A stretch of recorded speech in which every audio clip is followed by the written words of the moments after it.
Hello and welcome to episode 56 of the Alfa Romeo Driver podcast, brought to you by the Alfa Romeo Owners Club. I'm Guy Swarbrick, and with me this afternoon I have the club's head registrar and owner of the Berkshire-based Alfa specialist Alfa Aid, Adrian Jardine. Good afternoon, Adrian. Good afternoon, Guy. How are you? I'm good. How are you? Very good. Thank you very much. Excellent.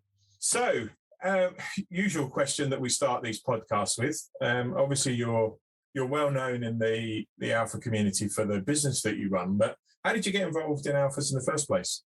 Well, somewhat similar to many others who I think you've interviewed for podcasts, Guy, is I first ever car was an Alfa Sud. I thought I was unique. Clearly not. So yeah, that was quite a random thing, really. I've grown up with cars. My father is a vintage and veteran car restorer, whatever you want to say. And then when it got to that time, I actually went hunting for either a Riley Elf or a Wolseley Hornet, and luckily I'd failed to find one that wasn't a complete basket case.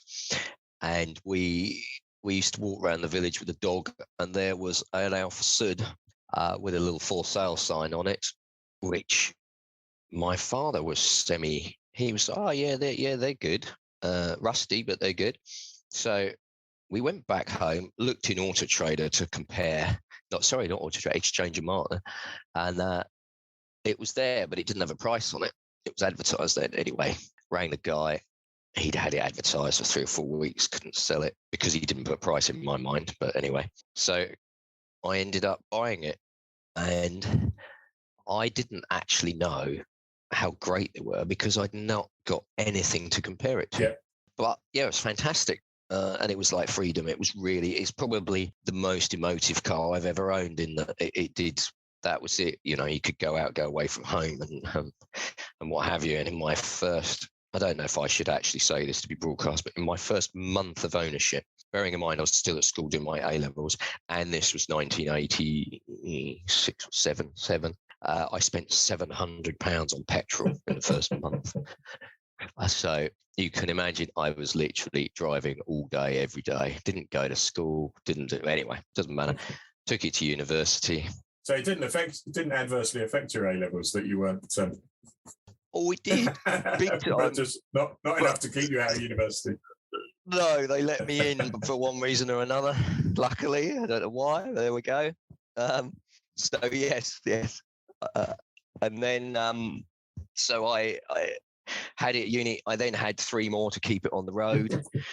Because I was going to say another common theme on the podcast is my first car was an Alfa Sud, and that didn't last long. And my second car.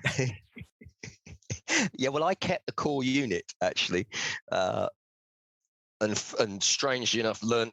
I was at Brunel, and we had a little motor club there, which actually had a workshop, which was really the whole point. And there was a little clan of folk who would always hang out there, either learning to do cars or working on their cars or what have you.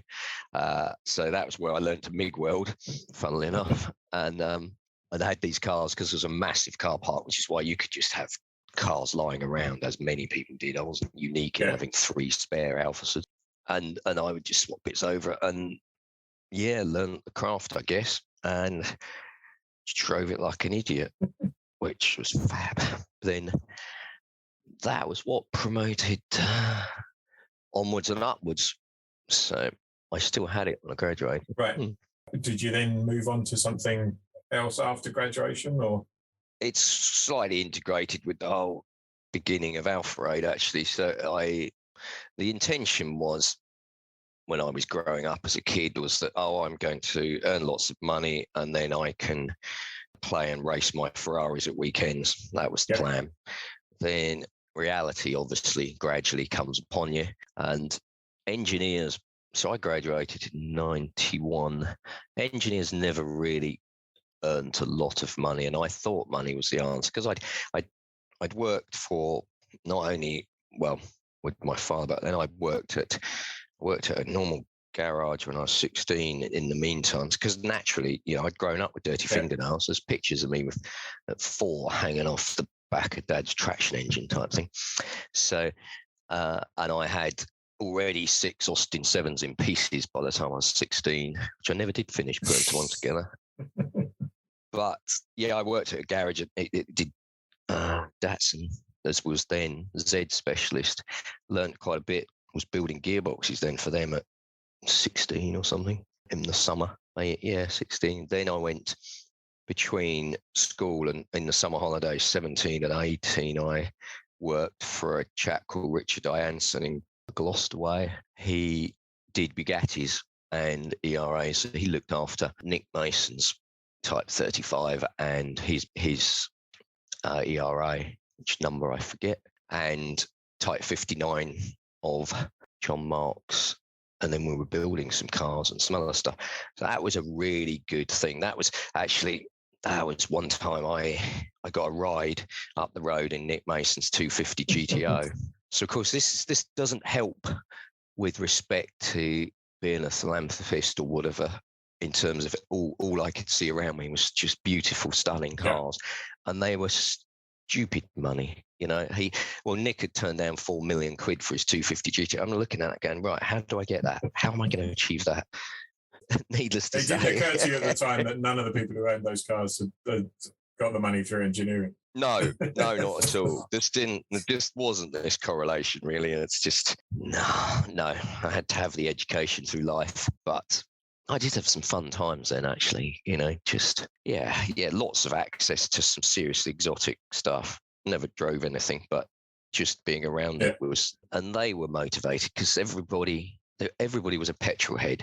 Doesn't matter whether they've not got a penny or they've got millions. It's just a petrol. You've got common ground and you get excited. And I'd say that they're as excited for your enthusiasm as you are for theirs, if that makes sense, which is, it's a great community. So anyway, back to where that led to. So that plan didn't work. I went and I briefly actually tried to do some life insurance sales, which was a very good learning curve in terms of people communication, but very tough in reality. So that didn't last very long. And then went back to doing contract CAD work, which was pretty good money, but mind-numbingly boring. And I was still playing with cars on the side. I built a Westfield 7 kit car, actually, while I was at uni, and ran that as and took my Alfa Sud off the road for more bodywork, actually.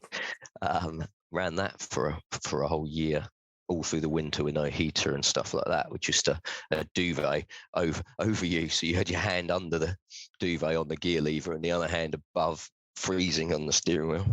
So yes, I did that, then did the contract CAD and went, this is a bit boring. And the business of mending cars for other folk on the side, a lot of which naturally, because I'd had Alfas around, were Alfas coming to me, Suds and 33s really. And then one night, I'm in a pub with a mate, inevitably, and after several jars of liquid, we're like, why don't we set up a business? Let's do that. And his brother-in-law had an Audi kind of braking specialist, actually, and was doing really well. So you've got to go back and bear in mind there's no internet. This was just Exchange and Martin Auto Trader.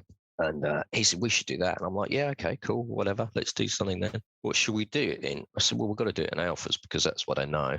So I then had a lead into a dealer over in the East End somewhere, Dartford way, that had just gone bust. So back then, you used to have to physically get into contact with the administrator folks and put your bids in for what you wanted. So obviously everything was for sale, but that lot. So I went down there and had a very friendly conversation, so we say. So my bid was 100 quid higher than the best bid. And that got us something like 30 grand's worth of stock for about 2%, something like that.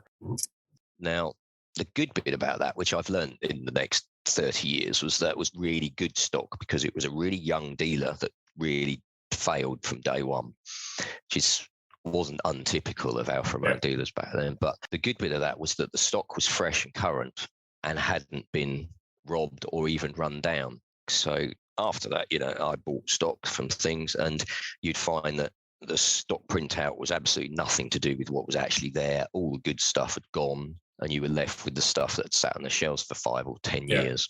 So anyway, got a little premises set up with this chap. He worked anyway, so he'd put a chunk of money in. And cut another long story short, really, I was doing 7 in the morning till 2 in the morning, 7 days a week, waking up under, because we were mending cars and breaking cars. And I'd wake up under a car and go, oh, and then just carry on changing the clutch or whatever it was.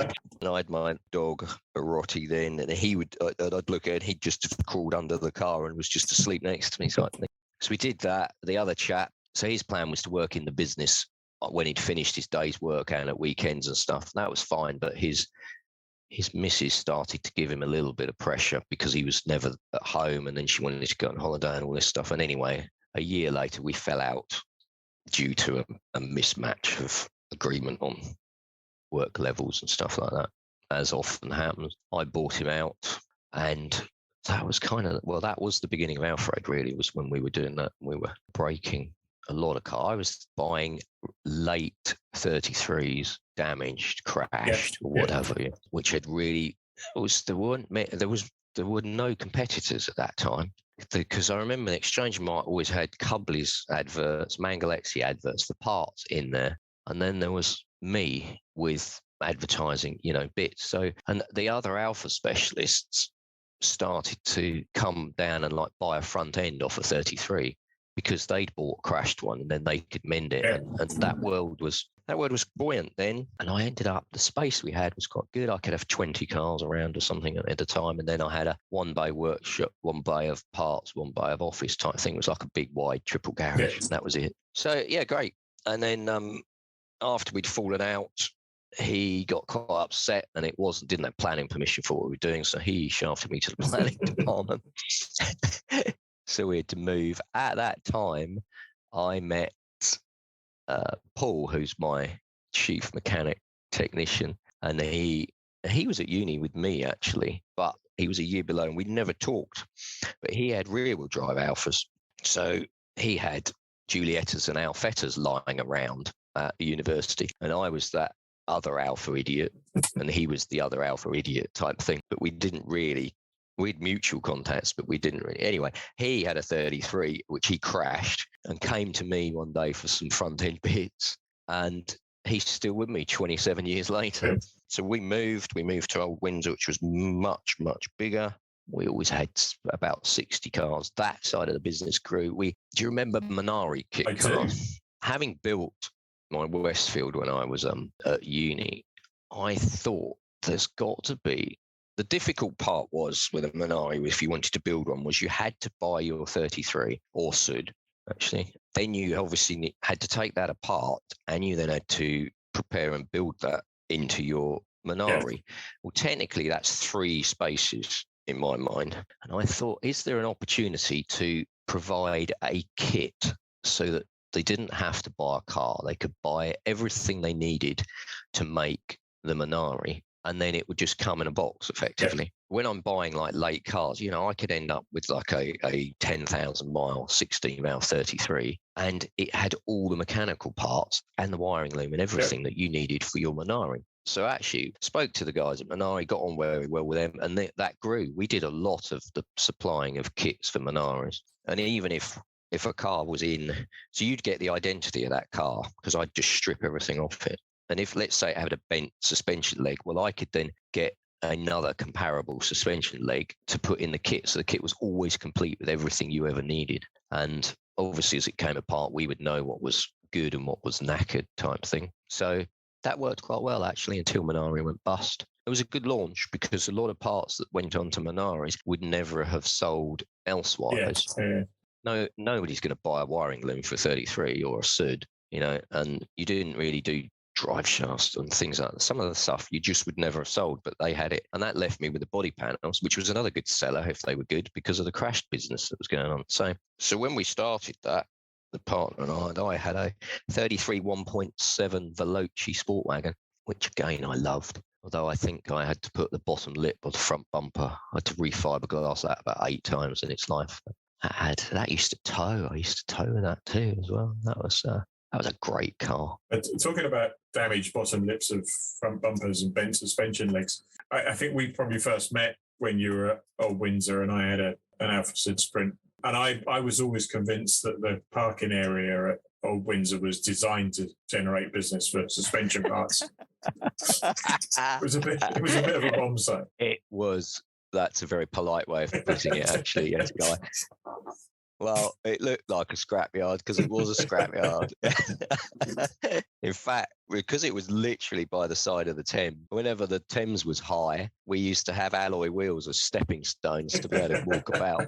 I have no idea now, looking back, how I ever got any customers whatsoever, actually, let alone really nice cars coming in. Because, yeah, like you say, you'd turn in there and go, really? But no, I mean, we had SZs down there. We used to have like quite current stuff, people who just didn't get on with the dealers, and they would come down and just give us their 1-year-old, 2-year-old cars. But hey. I've got this vague recollection of a boxed BMC air filter for a boxer engine and an Ansa exhaust on the wall behind the...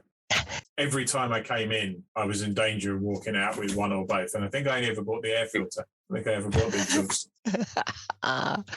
Yeah, there was I found a picture somewhere of that a few years ago. You're right. We used to have little temptations, didn't I? And little alloy wheels. That was always the goal, was to see if I could see if you could do that. I do remember actually a chap sat there on a Saturday and we were haggling over a gear knob because he wanted a gear knob, and he said, well, I've got all day, and I said, well, actually I've got all day. So I think it was like a 4-hour negotiation for a £5, which was but it was all, that was the Saturday group when, you know, you customers or friends, well, they all became friends, had time, and you'd come down, and half the time people would muck in if we were pushing cars around. They were all helpful, and they'd come and help take it. Yeah, it was good times, actually. So what sort of stuff were you driving during that period? Well, my everyday transport was that 33 Veloci. Then I had a 164 3-litre, which randomly a chap who'd bought all the parts off me for it. It wasn't a recorded damaged car. It was just one. He had bought it damaged and then mended it, and actually it was lovely. It was it was a 90, I think, which I bought in 90, probably beginning in 94. So it's 4 years old. My stud when I bought that was an 83 and 80, so that was 4 years old. So the ones, 3-litre Lusso, and one of my good friends, uni, was getting married, and I was his best man, and he lived in Manchester then. And I used to go up and down from where I am down here to there on like a Friday night for the weekend to help plan, blah, blah, blah, and then come back. And you know, it was lovely. You could get in that car, even on a hard day's work on a Friday night, and you could get out at Manchester 3.5 hours later, and you just felt like you'd just got in it. And that was great. I really enjoyed that car. The 164 was a big car, but it handled like a small front-wheel drive. So again, same thing. If you wanted to play, you could play. It would do exactly what you asked it to do. Unlike other bigger things like Mercs and things like that, you know, if you start any form of lateral forces, the thing would end up pointing the wrong way and things. So yeah, that was a fab car. Paul, who was working for me, he bought a damaged 75 twin spark, which he then put a full Zender kit on, actually. But we started to play with putting big wheels on and lowered suspension and Ansa exhausts and air filters and stuff. And I bought a 33, which I then turbocharged and rolled the arches and put 17-inch wheels on and a big stereo and a late interior and blah, blah, jacked up the rear boot spoiler like the 155 touring cars, and had that for a little while. That was nice. It was completely unreliable, though, because we turboed it and then it just kept blowing head gaskets. Even put wheels rings round and stuff, and it still blew it. But actually, it used to explode the diff up as well. Yeah, it was a lot of research should have gone into that, but it was good fun. A real car mechanics car, not something that most members of the public could really entertain. No, it was. No, exactly. Like most mechanics car, that they're either hanging and you had to drive around the idiosyncrasies, otherwise it would just break and let you down, or you knew it was going to break down anyway, so you always went out with that contingency. If you had to get somewhere. Knowing that it eats head gaskets and diffs is not so bad when you haven't got to pay the labour to keep replacing diffs and head gaskets. Exactly, totally. That's part of why. Yeah, my car collection is way above my means. that's my lucky bit of what I do, I guess, in that not being super successful and earning so much money is that, but I always have cars above my station. And that's always how it's happened, because you can, and you take advantage. So like the first SZ I bought with a blown engine. Brilliant, because there's no way I could have afforded to buy a proper one. But when you priced up the cost of doing an engine rebuild on an SZ back then that was half the value of the car. Yeah. So I got a SZ for half price, rebuilt the engine myself, and Bob's your uncle. Fantastic. What a way to achieve it. So yeah, that's how it's moved on. So we'll come on to SZs a bit later on, but let's pick up the story in Old Windsor. How long were you there? We were there from 94. We moved in 94, an emergency move, and then I bought the place in Maidenhead that we're still at in 2001. Again, that was a forced move, which actually was a benefit when you look with hindsight. But the lovely place, as you said, they were going to flatten it and redevelop it. Clearly for housing, it made sense. So we all got served eviction notices with a year's notice.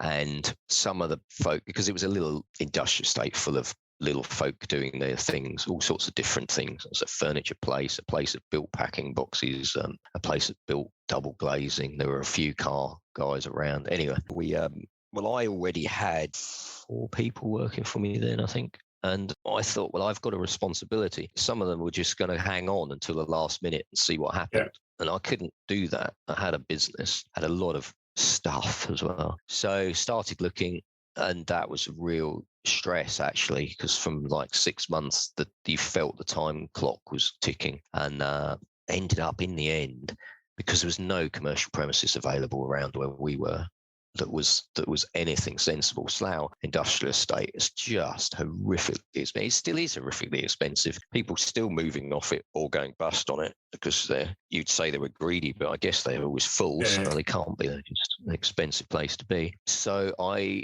mail shotted out of the Yellow Pages every single garage in 3 lots of Yellow Pages with the old, paper and an envelope and a stamp. And I got 3 replies and did a deal with a guy who had that place. And that was quite scary. Actually, when I bought that 2001, I remember getting the keys. Now, I'd sold everything I had. I remortgaged my house, and the bank made an error, so I had 125% mortgage on my house because they'd forgotten about the existing mortgage. And mortgaged that to the hill, everything, and I sold all my cars, everything I could to raise the funds to buy. And I'm sat in the middle of the floor, having got the keys with this empty workshop, going, "What have I done?" Slightly scary. Well, no, more than slightly scary. And then 6 months later, we just couldn't cope with the amount of work we had. We were drowning in work. It was so it was fantastic. I don't remember that building before it was Alfa, but I assume at one point from the sheltered bit out the front that it was a filling station at one point. It was a petrol station. So it was a Merco or somebody like that. I can't remember now. Elf or whatever. But Shell bought that oil company or fuel company out, and then said, right, we're going to have only one position in each town in the UK. Right. So they analysed which one was the best station to have and kept it. Well, the Shell down towards Slough, which is now next to that big BMW dealer, they kept that one, and then they shut that one, this one, my one, and they put a caveat on it, in fact, that it could never be a petrol station again. Right. Which was obviously quite clever. They cleaned the site up, they did soil samples, and they sucked all that. That was all before my time. Right. And then the guy he was the tenant at the time, he bought it off of Shell because they were then disposing of their assets, the ones they didn't want. And he had a workshop and an MOT station, and then the car sales bit he sublet that to another chap. And then I came along, really, and I bought it off of him. So it was an equipped workshop when you took over? Yes, it was actually, yeah. It was even, we did a deal, and I bought all the ramps and all the kit and the MOT station, part of it, everything. So it was from the day I effectively changed address, I was up and running in that place from day one, yeah. So there's not much left now, though. 20 years later, everything's been changed. Yeah. Yeah.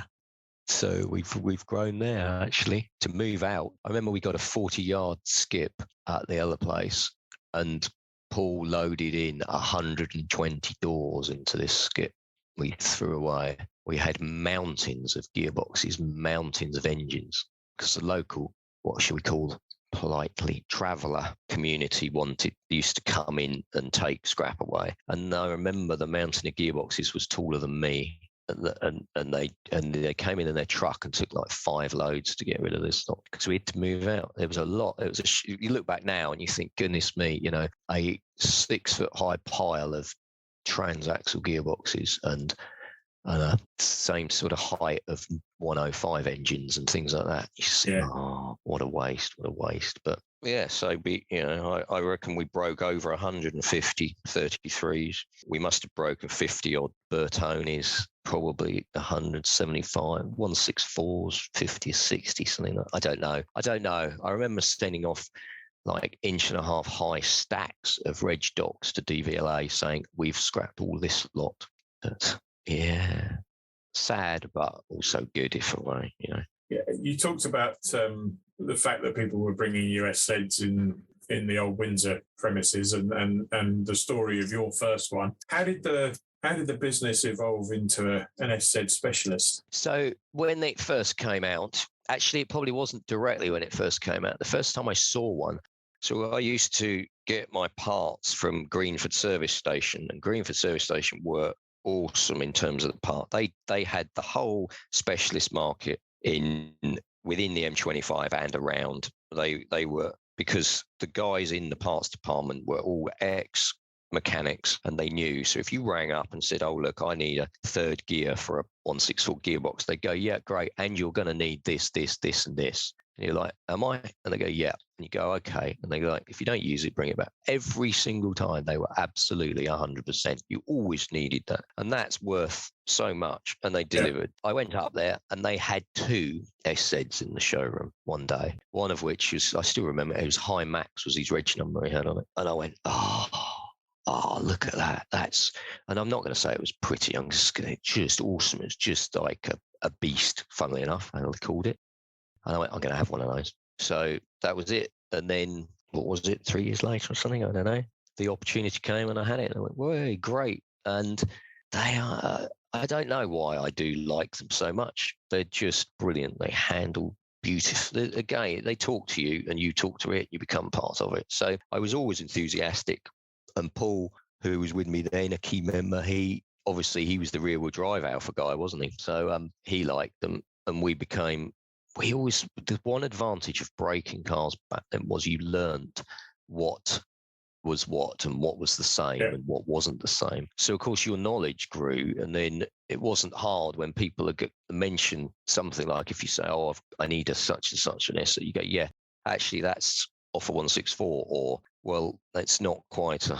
that's not quite a 75 part, actually. But you could take a 75 part and take your part and combine the two, and you've done it. And then instantly you're mending cars. A lot of people like mending cars rather than just throwing parts at them. Yeah. So I guess that's how it grew from there, really. I had a few, and then actually there was a time when I did a little thing with another chap, and we brought...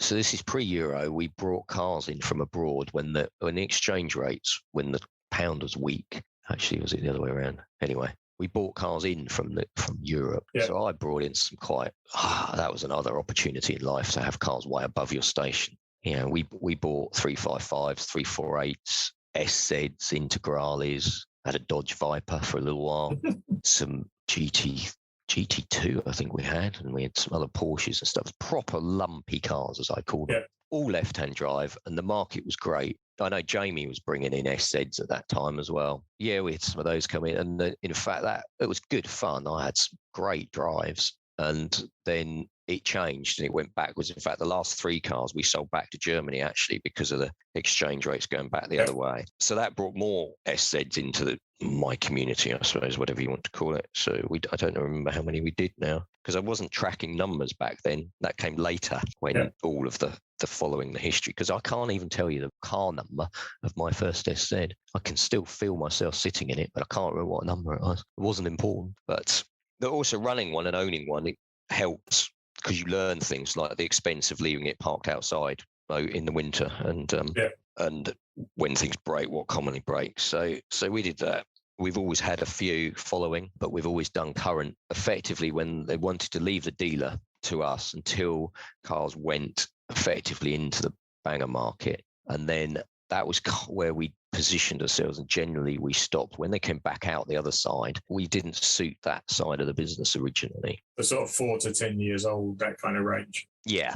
And I mean, we were doing new to back, but most of the time they always stayed at a dealer because you'd bought your car new first 3 years, especially they didn't tell you that you could go somewhere else for servicing and stuff. So the Alfisti or the existing customers who traded up again knew, and often we would get those. But as a general rule, it was change of owner was when people start hunting for a different person to look after their car. So we would get from those. And that's why we flew, that was 156 time, early 2000s. And that was snap cam belts and blown engines and all of that stuff all the time. That was good times. And I built a really strong business on that. And then gradually the SZ side of it grew. When you found there were things that you couldn't get, then I would make the effort to either try and source them or start remanufacturing, which of course then brings more people to you. The challenge when you have two sides to a business is you have the, shall we say, the restoration side and you have the day-to-day side. Is that what commonly happens is you tend to neglect the restoration side because you think, right, we've got this booked in today, and of course somebody's dropping their daily transport off. So you're like, right, well, they need it for 3 o'clock to pick it up to go and get their kids. So let's crack on with that one. When we finish that, we'll go and do a bit more on one of the long termers. Well, of course, the day would never, the day would finish, and then you go, right, well, we've done our daily stuff. We're going home now. We're not going, So they would get neglected, really. And I seem to get more and more people wanting us to do their SZs mostly, and other Busso stuff as well, actually, because we do GTAs and things. And I'm a complete Busso fan, and we all are, actually. COVID time was really the point because it was a struggle. I'd taken on a general manager to try and let him run the day-to-day stuff and me run the other side of the business. But again, the premises doesn't have enough physical size to have a significant restoration side because we're back to like 3 bays per vehicle and a modern bit. And COVID came along, sitting at home, you had a mental realignment, as I think a lot of people did realise during that time. And I went, I'm not looking after these people who are entrusting me with their cars properly. So what do I do? So I went from post-COVID, I went from 10 staff and to 5 staff. So we've done the last 2 years with just 5 of us, and I've got 3 or 4 years work now, SZ-wise, already. And in fact, the other day we had a meeting and I said, we need to say we are taking on no more work, full stop, which is a bit scary, but we can't get through what we've got. We need to get on with it, finish it and do some and then start again type thing. And I'm actively looking now for the new premises. It does sometimes feel when you see the SZs in the showroom and then the number of SZs that there are on the ramps in the workshop, that about a quarter of all the SZs in the country are on your premises at any one time. Well, do you know, I was thinking before this, I was thinking this morning that how many have we currently got? And I was doing a mental add up, and they're not all on site because I have a storage facility that we have, and obviously the body shop and stuff. And I think currently with 24 SZs and 3 RZs. So bearing in mind, there was last time I calculated or counted up, assuming my data's correct, 96 SZs in the country and 15 RZs in the country. So you're right. Actually, you're not far off, Guy. It's about right, isn't it? So it's my fault that you never see them on the road because they're all parked at Alfa. Brilliant. And you took over as the club's SZ registrar. How did that come about, and how long have you been doing that? Yes, so that was Paul Milbank. In fact, do you know, I can't quite remember whether I was invited or whether the opportunity was shown. And I just thought, well, I was semi-doing it anyway, in a way, as in I had, obviously with my customer base, then I had data of who had what car, etc., etc. So I thought it was a natural migration. The challenge with that bit is, of course, if you run your own business, then you actually don't have a spare minute. So I do beat myself up, and I think others beat me up too, in terms of it would be nice to contribute more from the club side of the SZ bit, in terms of when Paul Milbank had it, they did run outs and stuff like that, which would be great. And I'd love to do that. I just don't make the time to do it, if that makes sense. But we do keep a very good database, and I'd like to think I'm a resource. The run-outs wouldn't be much good anyway, would they, given that a third of the cars are in your garage at any one time? Wouldn't be many cars on the run-outs. We could have a run-out from my place up the road, pushing mostly, and then push them back in again and go, well, there we go, we did it, yay. Yeah, perhaps I'll have a big run-out when I've finished them all. Yay, that would be good, wouldn't it? Yeah, that's never going to happen. You do tend to manage to get, half a dozen or so together for things like National Alpha Day. Yeah, which I think that's the most, generally, the maximum that's ever really achieved in the UK when I look back historically. Yeah, 6 or 7 is a good turnout. Hey, if you had 10, then you'd have 10 lines of red things instead of 6 or 7. And I mean, most people, if they're lucky, see one on the road a year. So seeing half a dozen together at the same time is not bad going. No, it's quite funny actually when the weather's nice and there's cars outside and the workshop doors are open. The faces of some, they just have random people and they'll pull up, stop. They're driving and they stop. They come back and they've got their phones out and they go, "Oh my God, look. It's an SZ, or an SZ as they call them, or a ZS as half the time." And I've never seen. There's another one. Oh goodness, there's another one. Crikey! Oh goodness! Hey, look, there's 3. Oh my God! And they're having some sort of meltdown. It is quite nice, really, because they're all enthusiastic. If they've stopped, they're really enthusiastic, and it's an easy way to lose half an hour as you chat about cars. But it's so rare to see them on the road, isn't it? It's, except in certain part of Maidenhead where they go up and down a certain bit of road regularly.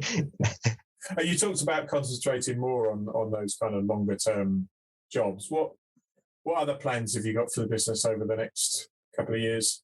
We're looking at relocate. I've got to, really, if I want to make it flow, we need to look at change. Obviously, we're not getting through the work. There's 2 challenges to not getting through the work. One is physically getting it done, because I've got 2 really old school good. I've got Paul and another chap, Vito, who's been doing Alphas for 35 years or something. He was ex-Ramponi as well at one point. Both great guys. Literally, they've got Busso oil in their blood. I'd like to find another chap who is equally as good. And it's quite a challenge in terms of getting the right person, because actually it'd be good to have some young, enthusiastic guys. And we're not very good at teaching. I've had many apprentices over the years, but because you're always under pressure to get the work done, it's difficult to take the time to look after those guys properly. Yeah. I'd like to. It's just, it's difficult. And I know a lot of the other people who in similar boats in terms of taking on apprentices to teach. They're enthusiastic, they're great, but you've got to look after, because you've got to keeping them interested, and not give them the boring stuff to do all the time, because they can do that. So that's it. Anyway, that's part of the challenge. Would be nice to get that somebody else involved who's like that, who's enthusiastic about that period of vehicle too. But that's restrictive from their point of view, because we're not really planning on keying up for electric, because I don't think it's going to fit. We're going to be done by the time we have no Bussos left, if that makes sense. It's something we discuss, and I don't know. But if we take, so if you end up with more young staff and you don't train them for everything, then I feel like I'm being a bit irresponsible maybe, and not giving them the full opportunity. So that's a difficult one. The other challenge in the whole thing is the stalling of works, in that if you need something and then you find that there's none, which is often happening now with SZs, and obviously with that period of the stuff. The 105 world has been remanufactured, is fully catered for. You build them brand new now. The stuff of the 80s and 90s is not yet catered, and it's different technology. It's not metal stamping. It's it's plastics and stuff. So, and electronics and stuff. So, and I guess there's also not the percentage of cars from that period still around that there were with 105. So there's never going to be the demand for 75 parts that there is for 105 parts. You are absolutely spot on, Guy. Spot on.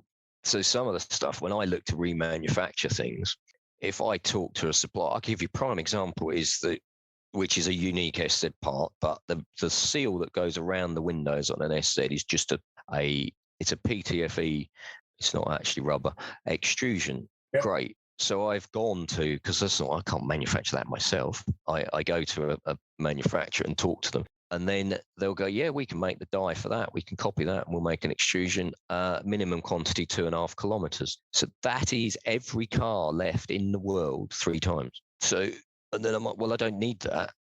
Can you not do the Amazon model and do it on subscription? Sell everybody a windscreen surround subscription. Every 2 years you bring it back in and we'll change it again. That's it. You get a new one through the post. Here you are. Here's your new one. Oh, I haven't taken my car out of the garage. Well, it's a new one. Yeah, brilliant idea. That's it, Guy. You've sorted it. You've sorted that whole challenge. Now, well done. When they extrude them, just print an exposure date on them. Or make it out of some form of biodegradable so that it just disappears. Yeah. They go in and go, I need another windscreen. They do that anyway, don't they? Well, they do, yes. Yeah, well, everything Italian migrates back to its core base, doesn't it? So, yeah, that's the sort of challenge, because, of course, you say, I only want 500 meters, say, and they'll go, well, it's exactly the same price, because once they've made the tool, they have to fill a hopper full of raw granules, and they've got to run the machine. So they either run it and then scrap at the other end and give you what's left, or you have the whole lot. So that happens a lot with, like, I've made windscreens, and I'm working on the rear screen at the moment, which I mentioned in the Club Mayor. Big challenge, because the upfront costs are enormous. How many am I going to sell? This is the bit where the personal side goes contradictory to the business side, in that, like, I want to save every SZ. Not quite sure why. I need to see the Italian psychiatrist for that. But I can't go and spend, say, 20,000 quid creating rear screens to sell 3 ever. Yep. There's got to be ways around. And the nice bit is, as technology is moving forwards, like 3D printing, 3D metal printing, things like that, there are better and better opportunities coming out for this sort of thing. And that's quite exciting, actually. And if we can get involved in that and make it happen, then it doesn't matter. If you've got the shape scanned properly, and this is the bit. It's not the printing, it's the scanning and the creating the pieces, the data, the software to go into them, which is ever evolving. But a decent scanner is a fortune still. So you sub the scanning, but again, it's still a lot of money. So you've still got to make that right. When scans get down to 1,000 quid or something for you buying a scanner of your own that actually works, fantastic. You can print whatever you want, can't you? Go, I've broken that clip. Okay, let's find there's a good one. Scan that, put it through, print a new one, plug it in, job done. That I'm looking forward to that. And then workshops will look very different. You won't walk into the bit where there's your lathe and your milling machine. You walk into your clean room and there'll be a line of different printers, of metal ones and plastic ones and rubber ones. And we talked about your early car history, and I know this is always a difficult one for people in the trade, because what counts as your car. But what's the current Alfa fleet? Yes, very fluid, isn't it? That is a toughie. As I know the other guys say, is what do you classify as yours and what's not yours? So technically the fleet is my other half. We've got a Giulietta Cloverleaf that she uses every day. I've got an SZ and an RZ, obviously. I have an 8C, which is one of my dream cars. Again, same thing applied with that. With the SZ, is the day I saw it, I went, I'm having one of those.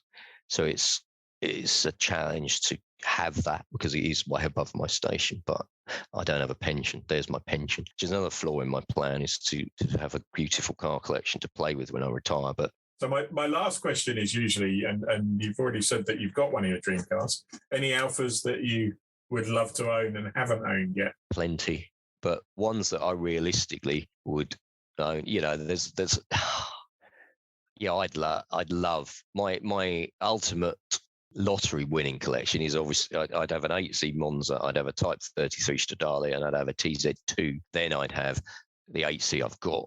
Then I'd have a Giulia Cloverleaf to run about in. But actually, I've got a GTA 147 that I love to bits as well. I'm not very good at this remembering what cars I've got. That sounds really arrogant, but it's not like that. It's just if you live and breathe and drowned by alphas, you forget what's yours and what's not yours, if that makes sense. So I think 3 of your top 4 then were our top 3 when we did the top 50 Alfa podcast a couple of months ago, and the only reason the 8C Monza wasn't in there was because it was post-war. So I think your dream car collection is in line with a lot of other club members, which sadly is why there's so many millions of quid. Yeah. It would be nice if they were a tenner because I'd still want them. Absolutely. So I'm really lucky, I think, that I have, an 8C because I've not had it very long.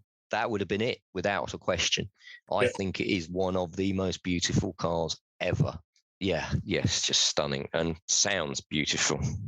Yeah. So, and I know everybody slags off its driving, handling. I don't care, actually, because it handles like every other big front-engined rear-wheel drive car I've ever driven, really. It's squirmy on the back end if you ask it to. It's not meant to be a flat-out sports car. It's meant to be a GT car. And you just feel $1 million when you're in it. I don't care. It's beautiful. It's just absolutely, yeah. Brilliant. I think that's a good place to end. Thank you very much for that. It's been an absolute pleasure. Thanks very much, Adrian. Thanks, Guy.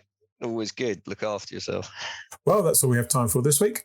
I hope those of you lucky enough to get along to Spring Alpha Day had a great time and listened to this episode as you drove home. As usual, we'll be back in 2 weeks' time on Sunday, the 8th of May, with a special second anniversary edition entitled There's Still No Such Thing as a Brera Quadrifoglio. Episode 57 will be available to download from the club's website, from Apple Podcasts, Podcast Addict, or wherever you get your podcasts. Until then, stay safe.